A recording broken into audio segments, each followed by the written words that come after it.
Before kissing someone for the first time, brush your teeth and swish a little mouthwash. In a pinch, you can also grab a mint or chew some gum to quickly freshen your breath.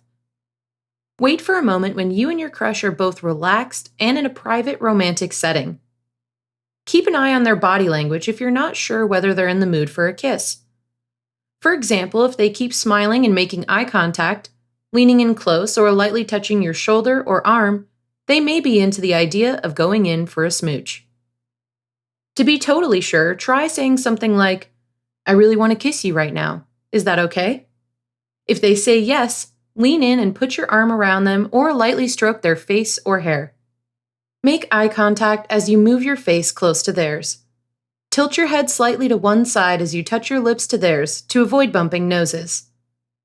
Take it slow and keep the first kiss light and gentle. You can always move on to more intense forms of kissing, such as French kissing, if they seem really into it.